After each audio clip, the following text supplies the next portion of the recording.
Welcome to Whatsoever More or Less. My name is Jason, and today I don't have time for slideshows lately. I'm just going to be honest. I could probably force them to happen, but I like actually the idea of doing this better anyhow too, to a certain degree. So today I'm going to go ahead and cover the Article 1, Section 8, which is kind of that generic section that everybody recommends that you study when you're first trying to get to know the Constitution. What are the few and enumerated powers, as James Madison would say it, that are granted or delegated, really, to the federal government, specifically to the federal Congress, which that's where the majority of the powers lie. Article 1, Section 1 says all legislative powers granted herein shall be vested in a Congress of the United States, which shall consist of a House of Representatives, which shall consist of a Senate and a House of Representatives. Anyhow, I think I said that pretty accurately. Look it up. It's Article 1, Section 1. Easy enough, right? So this is the majority of the powers, right? We have sort of, I've made the case that there are more than three branches when you actually look at the way the Constitution reads, but there are three main branches, okay? And those three main branches, you break up the function of legislating to one group of people, then you break up the function of executing those laws to another single person in particular, and then you break up the function of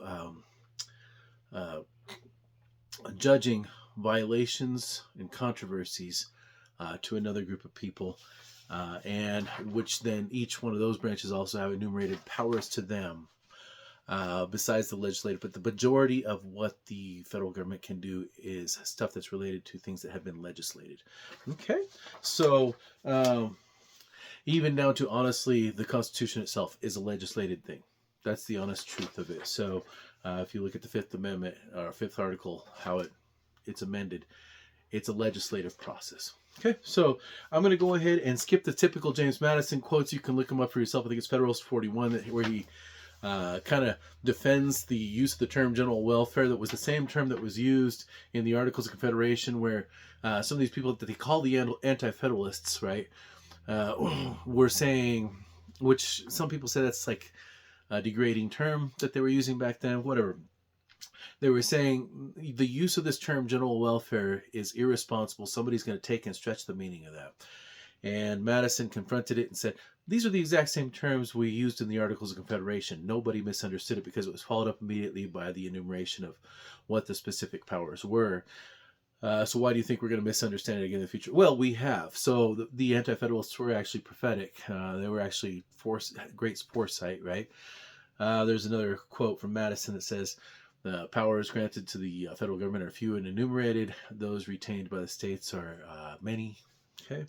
Paraphrasing here. Look them up for yourself.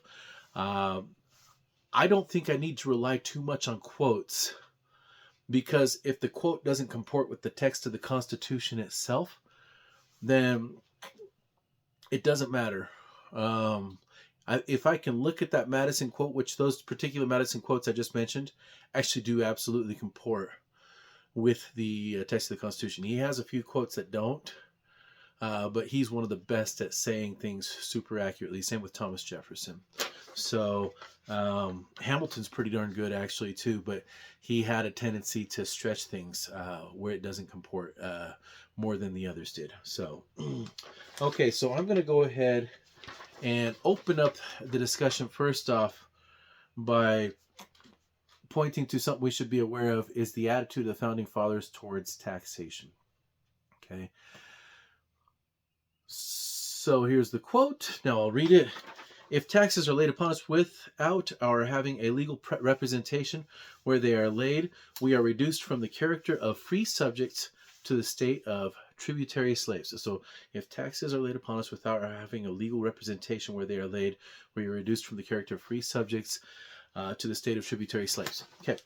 So in other words, the people needed the power to control how taxes were done, right?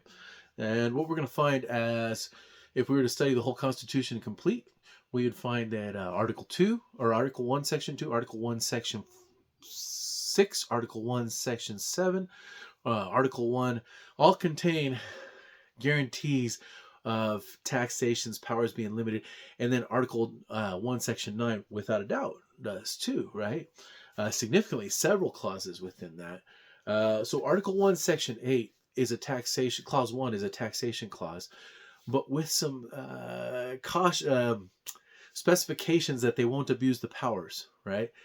And so those guarantees that they won't abuse the powers, people have taken those and used those to abuse the powers, which is just ridiculous. We'll get into that here in a second. But now, like I said, I am going to make this comport with the text of the Constitution. So first off, I just gave you a big picture concept. Article 1, Section 2, Section 6, Section 7, and Section 9 extensively contain guarantees we will not abuse the tax dollars. We will not abuse the taxing power, okay? And here, let's go ahead actually and read Article 1, Section 8. I went ahead and I recommend doing this, copy and paste Article 1, Section 8 into a doc, and then kind of, hit enter, get it to separate off from the word Section 8, and then put numbers, right? Just make it automatically give you a numbered list, because this is the way we refer to it in legal terms nowadays. So, Clause 1, the Congress shall have the power to lay and collect taxes, duties, imposts, and excises. Okay, for what reasons? They're guaranteeing it's going to be for limited reasons, to pay the debts and provide for common defense and general welfare of the United States. I actually find it interesting. I usually tend to say general welfare first, and I'll show you why here in a second. But it's actually common defense first. So debts, then common defense, then general welfare. In other words, they were trying to not lose their reputation by failing to pay through on their debts. And then common defense is the absolute must. General welfare, if you can get it, great, right? So, but the validity of the function of government is to keep your reputation good with other nations so that they don't come after you, and then to be able to defend yourself, right? So, okay. So, but all duties, imposts, and excises shall be uniform throughout the United States. So, right there, another cautionary phrase about how they're going to use tax dollars. So here it is. The Congress shall have the power to lay and collect taxes, duties, imposts, and excises, to pay the debts and provide for the common defense and general welfare of the United States. But all duties, imposts, and excises shall be uniform throughout the United States. It's a taxation clause. It's not a general welfare clause. We don't need the Madison quote, and I'm going to prove to you that we don't need the Madison quote right here. We have a 10th Amendment. The Constitution would not have been ratified without a gentleman's agreement to amend it afterwards. The states were powerful enough to break right off if they didn't follow through on this promise. Here's our 10th Amendment. Powers not delegated to the United States by the Constitution nor prohibited by it to the states are reserved to the states respectively or the people. Keyword, delegated to the United States, right? And if they're not delegated to the federal government nor prohibited to the states, they are reserved to the states. So there has to be a list. There has to be a list. Otherwise, how can that amendment mean anything at all? So here's our list. So the term general welfare, people have taken it, Supreme Court has taken it and said, oh, that means you can do anything as long as you can classify it for the general welfare, basically-ish, right? And that's the way a lot of people treat it. No, that was a caution saying we're not going to abuse the tax dollars. We're going to only use them for these approved powers. Now, if you look at these powers, Clause 2 deals with paying debts. 3 through 9 deal with what we would call general welfare type things. 10 through 16, 17, kind of around there. Or let's say 16. 10 through 16 deal with common defense. And then 17 and 18 make it to where everything is capable of functioning. Okay? So let's read it. So Clause 2, to borrow money on the credit of the United States. Remember they said one of the reasons for taxing is to pay debts. So now they have the power. By the way, this is all one complete sentence. There's no period until right here. Semicolon, semicolon, semicolon at the end of each and every last one of these clauses. If you do not read the whole thing, according to English language rules, you cannot get the full context. You're not allowed to define what the sentence says when you've only read up to one semicolon. Okay? It doesn't work. So, to borrow money, so the Congress shall have the power to lay and collect taxes, duties, imposts, and excises, pay the debts, and provide for the common defense and general welfare of the United States, but all duties, imposts, and excises shall be uniform throughout the United States. To borrow money on the credit of the United States. 3, to regulate commerce with foreign nations among the several states and with the Indian tribes. That's a general welfare thing. To establish a uniform rule of naturalization and uniform laws on the subject of bankruptcy throughout the United States. General welfare again. To coin money, regulate the value thereof and of foreign coin, and fix the standards of weights and measures. General welfare thing. It's nice to have values of weights and measures and coins and things like that. That's good for general welfare. To provide for the punishment of counterfeiting the securities and current coin of the United States. In other words, oh, that's a good one too, right? You don't want people putting count. That's not good for the general welfare. To establish post offices and post roads, general welfare. To promote the progress of science and the useful arts by securing for limited times to authors and inventors the exclusive right to their respective writings and discoveries, general welfare. And to constitute tribunals inferior to the superior court. Okay, so general welfare again. Proper ways of dealing with crimes as they come up. Okay. Now, 10 through 16, these are common defense. Ready? To define and punish piracies and felonies committed on the high seas and offenses against the laws of nations, which is basically what happened with the Maduro thing. He had committed an offense against the laws of nations, and yes, we already had laws in place saying he needed to be arrested. Okay, so that's the Venezuelan president. To declare war, grant letters of marque and reprisal, and to make rules concerning the captures on land and water. By the way, there's no exclusivity clause right here. It doesn't say, and these shall be exclusive to Congress, okay?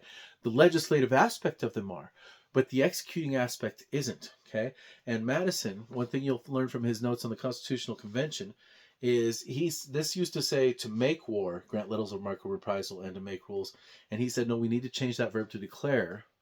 You'll find out about his notes in the Constitutional Convention, because declare is a very specific thing versus the commander-in-chief needs to be able to take certain actions without waiting for a declaration of war.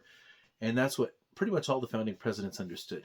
Okay, if you want to understand the tradition of the time, look at what Adams, Jefferson, Madison, Washington, and Monroe did. Okay. To raise and support armies, but no appropriation of money to that use shall be for longer term than 2 years. They didn't like standing armies, but they didn't prohibit it. They just said, so once again, here's another one, by the way, appropriation of money. I'm telling you, they didn't like taxation. This use of the general welfare term as though that's what the clause means is just silly. It's ridiculous how we are lazy at studying the Constitution in complete context. Okay. To provide and maintain a navy, to make rules for the government and regulation of the land and naval forces, to provide for calling forth the militia to execute the laws of the Union, suppress insurrections, and repel invasions, to provide for organizing, arming, and disciplining the militia, and for governing such part of them as may be employed in the service of the United States, reserving to the states respectively the appointment of officers and the authority of training the militia according to the discipline prescribed by Congress. Okay. This is that's our common defense aspect. So we've got the debt aspect in clause 2. We've got 3 through 9, the general welfare, and then 10 through 16, the common defense. Last couple clauses, let's see it. To exercise exclusive legislation in all cases whatsoever over such district not exceeding 10 miles square as may by cession of particular states and the acceptance of Congress become the seat of the government of the United States, and to so that's the capital, this Washington D.C. currently, to exercise like authority over all places purchased by the consent of the legislature of the state in which the same shall be for the erection. So they can purchase land in the states for these purposes, for the erections of forts, magazines, arsenals, dockyards, and other needful buildings. Okay, those are the few and enumerated powers, or in other words, the powers not delegated to the United States nor prohibited to the states or reserved to the states. There's nothing in here about Forest Service lands. Just going to point that out, you guys. So there's literally not a power granted to the United States to hold on to those lands. Once again, to exercise exclusive legislation over such district. And let me see, to exercise like authority over all places, right? They cannot continue to occupy and hold it like it belongs to them. Okay, they can dispose of it. That's in Article 4, Section 3, Clause 2, but they can't keep it permanently. Dispose of means to choose how to sell lands that they purchased, such as the Louisiana Purchase. And then number 18 here, to make laws which shall be necessary and proper for carrying into execution the foregoing powers. In other words, if they didn't say, hey, you're allowed to cut down a tree for making post roads, right? They can say, hey, we're going to clear this section of forest by this much to this much. Or they can say whatever is necessary and proper actually to if there's anything interfering with them carrying out these powers, they're allowed to do that. If it has literally nothing to do with clauses 2 through 17, they're literally, or 1 through 17, they're literally not allowed to do that. Okay? execution of the foregoing powers and all other powers vested by this Constitution in the government of the United States or in any department or officer thereof.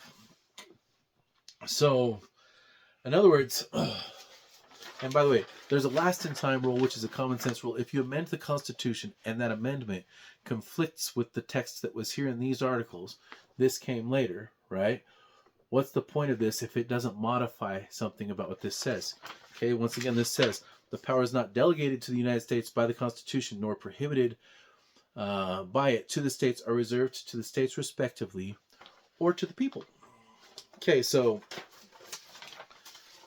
this isn't an unlimited grant of whatever they like. Okay, to make all laws which shall be necessary and proper for the carrying into the execution the foregoing powers and all other powers vested in this Constitution in the government, by this Constitution in the government of the United States, or in any department or officer thereof. Okay, so it cannot be a blanket grant of if you think something is necessary and proper. And yes, Madison has quotes about this. They have quotes about the Commerce Clause. Again, let's read this Commerce Clause. This is Article 1, Section 8, Clause 3. To regulate commerce with foreign nations and among the several states with the Indian tribes. Okay? So, regulate commerce among the several states. So, if Rhode Island is having commerce with New Jersey, they're allowed to regulate that. Okay? That's it. They're not allowed to regulate the commerce within the state. Okay. So anyhow, people will find ways to isolate something, and if you're not paying enough attention, they'll say, look, it means this. I've stopped participating in social media discussions of the Constitution. It's like I feel my brain shrinking interacting with some people regarding that. Look, don't point to a single clause. Dallin H. Oaks says to call something unconstitutional is one of the most serious of accusations and should not be made unless you can demonstrate clearly why it's unconstitutional. And I agree. And yes, there's this is a very specific limitation right here among the several states and with the foreign nations and with the Indian tribes. Okay, so it keeps peace between the several states. So again, let's look at the three most abused. There's one more that's significantly abused in the Constitution. That's Article 6, Clause 2, which is just silly. It basically, people treat it like it means that whatever the federal government wants to do, they can do it. And if they say they can do it, then it's the supreme law of the land. That's just silly. It has to be pursuant to the Constitution. It has to make sense with the whole Constitution. If it doesn't make sense, it's not a valid exercise of power. That said, we're not told to be rebellious. We're told to correct it through peaceful means, right? But the three most abused clauses other than that are Article 1, Section 8, Clause 1, Clause 3, and Clause 18. They grabbed a hold, just like the Anti-Federalists predicted, of that General Welfare Clause and twisted it. They grabbed a hold of that Commerce Clause and twisted it to where they can regulate. If you're growing something, this is Wickard versus Filburn, one of the stupidest cases I've ever heard of in my life, where they were trying to regulate the sales, production of wheat for sales, right? And there was a guy who was growing wheat on his own land just to feed to his own animals. And he grew more than he was allowed to grow per acre. But he wasn't selling it. It had nothing to do with commerce. But they said, oh, you're affecting the whole supply of wheat. So we're going to start regulating. It wasn't going across state lines. So it wasn't interstate commerce, right? And it wasn't among the several states, as you would say. And it wasn't even commerce, right? There you go, right? So now they've treated this as though you can mandate commerce. That's just silly. And then necessary and proper, that's the Article 1, Section 8, Clause 18. They've expanded the meaning of that to mean whatever the government thinks is necessary and proper for anything. But let's look at the rest of the clause. For carrying into execution the foregoing powers and all other powers vested in this Constitution, by this Constitution in the government of the United States, or in any department or officer thereof.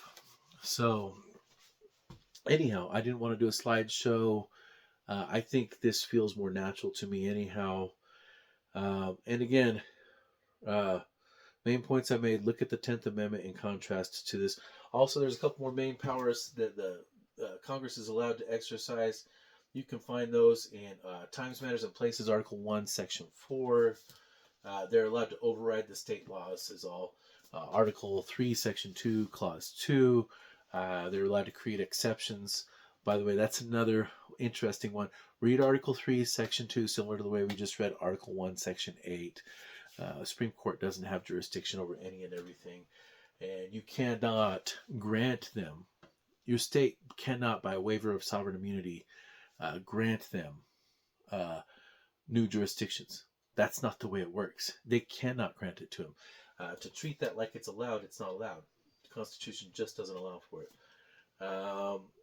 Section 9 and clauses 1 or Article 1, Section 9, clauses 1 and 2. The controlling of immigration and importation of people wasn't allowed to be controlled until after 1808 by the federal Congress. After that, they absolutely controlled it. Thomas Jefferson, probably the best president we ever had, ended the slave importation. Okay. But that is a power delegated to the federal government, immigration. Okay. And then the writ of habeas corpus can be suspended by Congress. Okay, but only in cases of rebellion or invasion. And so it's a very limited power. It's not one of their main powers. Their main powers are found in Article 1, Section 8, and Article 1, Section 9, Clause 1 is now one of their main powers as of 1808. And that's it. So there's my quick little lesson on an honest reading of Article 1, Section 8. What are the powers granted to Congress? Okay. All right. Thanks for listening, you guys. See ya.